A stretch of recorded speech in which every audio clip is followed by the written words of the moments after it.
this society is fundamentally unequal. You can literally measure it out and predict it.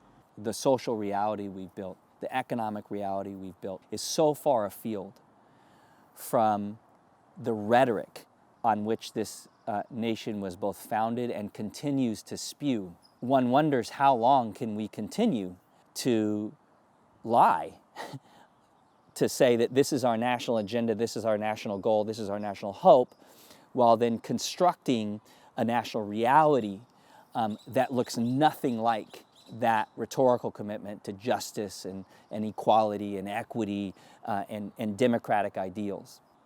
You can't build something this stable that is this unequal by accident.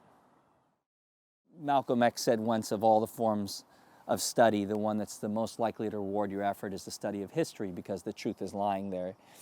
And you know, there was a time in this country when we didn't feel the need to kind of code things, right? We just said it.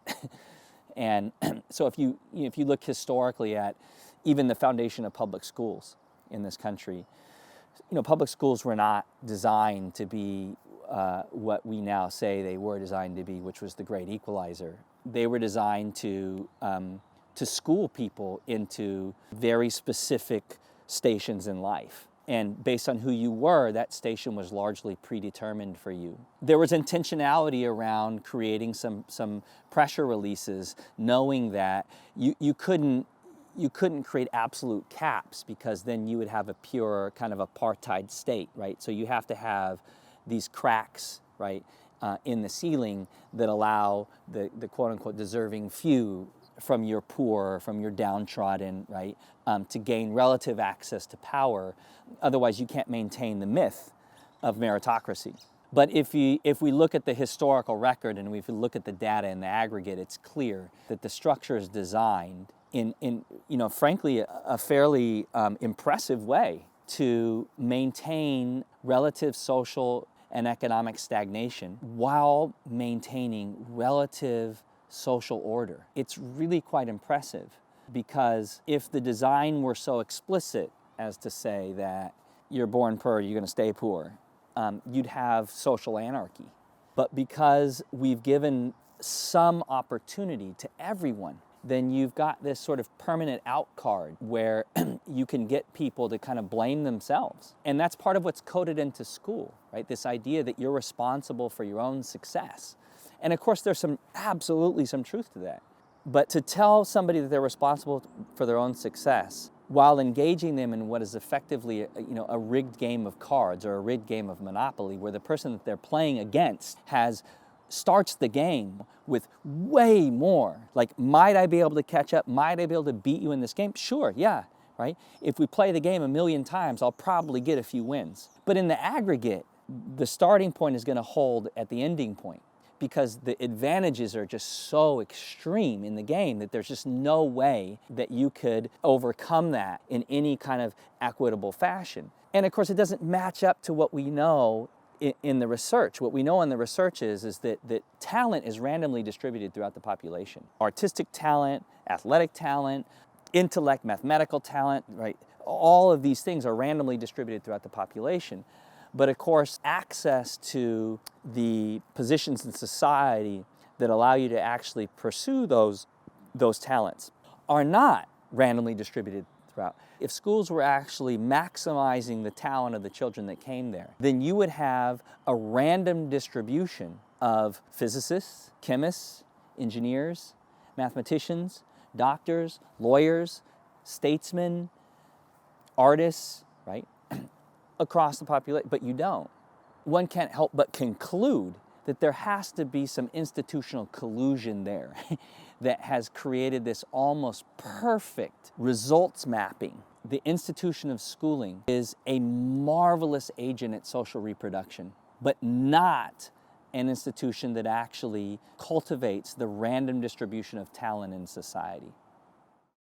Those who need the least get the most, and those who need the most get the least in U.S. schools.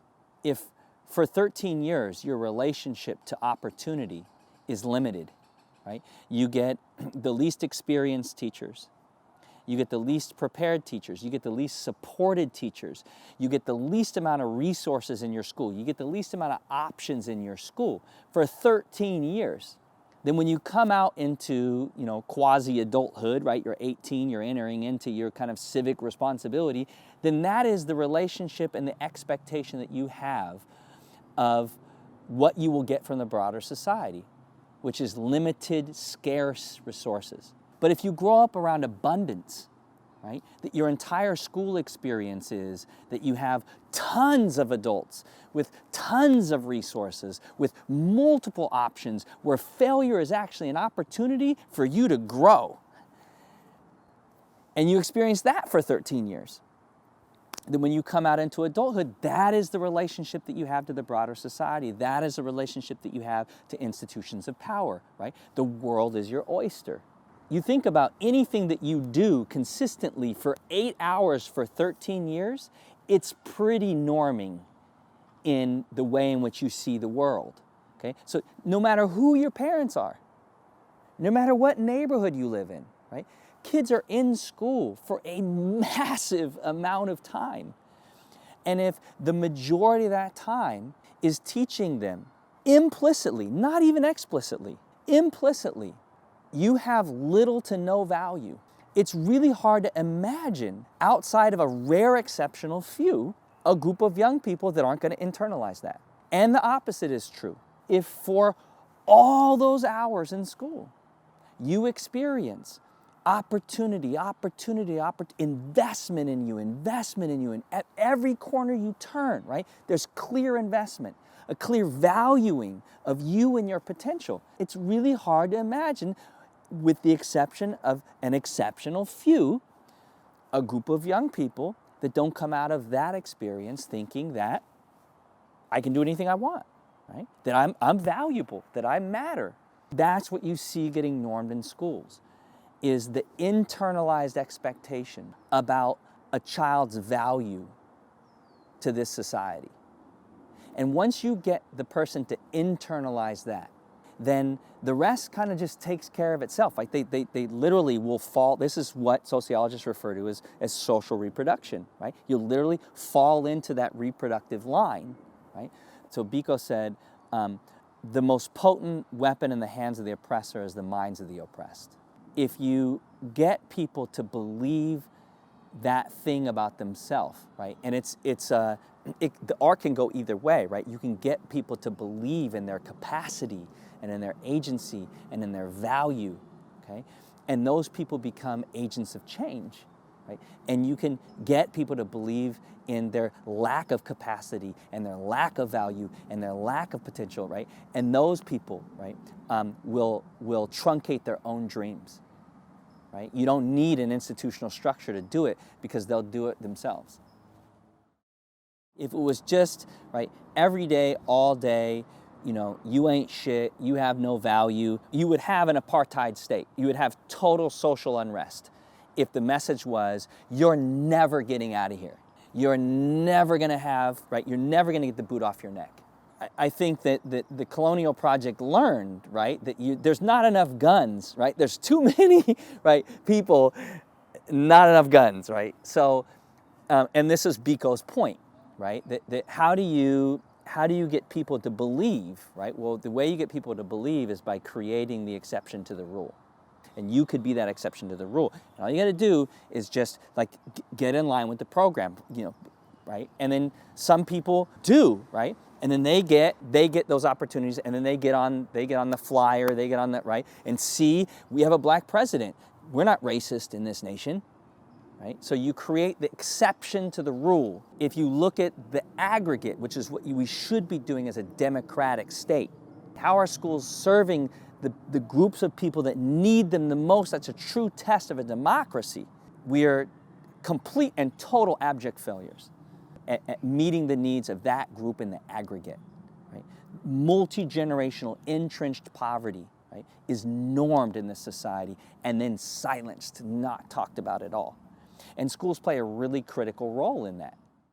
You'd be hard-pressed to go into a school and find any explicit messaging that you have no value.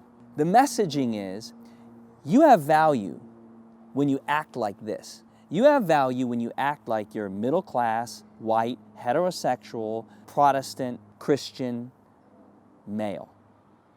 And the closer you can get to that, you're on your road to success. So every one of those bullets that you can't check off, you're further and further from the center. And the center is where success lies.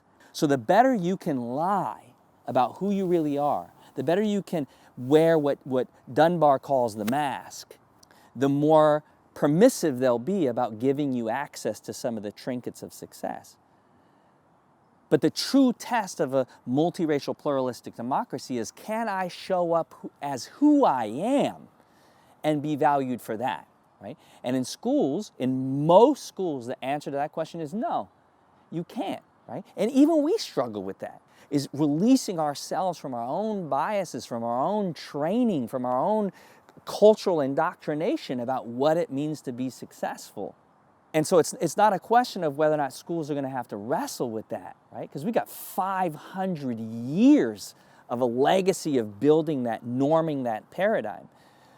So there's going to be a lot of unlearning that has to happen.